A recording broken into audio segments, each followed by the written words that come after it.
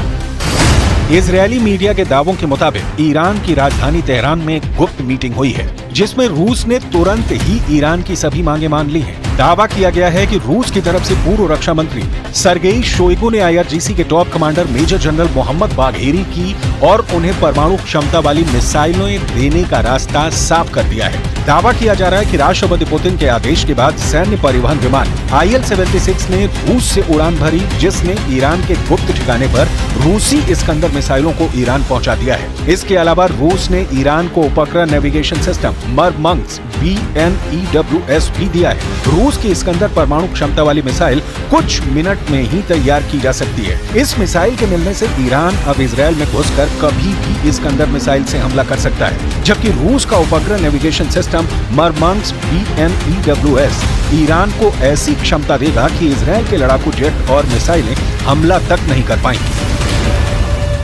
Iran इस वक्त अपने परमाणु बंकर से मिसाइलों को तेजी से लेबनान और सीरिया में गुप्त ठिकानों तक पहुंचाने में जुटा है। IRGC के टॉप कमांडरों को साफ आदेश है कि कम से कम मूवमेंट की जाए, इजरायल के जासूसी नेटवर्क को चकमा देते हुए मिसाइलों को अड्डों पर पहुंचाया जाए। खबर तो ये भी है कि रूस के कुछ कमांडर गुप्त तरीके से ईरान की जबरदस्त मदद कर रहे हैं। इधर supreme leader Ayatollah Ali Khamenei ईरानी अखबार कहान में लेख लिखा है कि पिछली बार ऑपरेशन में ईरान ने इजरायल के सिर्फ कुछ ठिकानों को निशाना बनाया था, लेकिन अब इजरायल के अंदरूनी इलाकों जैसे तेल अवीव और हाइफा रणनीतिक केंद्रों पर हमला होगा। खामनेई ने ये भी लिखा है कि हानिया की हत्या में शामिल इजरायली अधिकारियों के घरों को निशाना बनाया जाएगा। इस बार का हमला बड़ा खतरनाक होगा, जिसे इंटरसेप्ट करना भी मुश्किल होगा।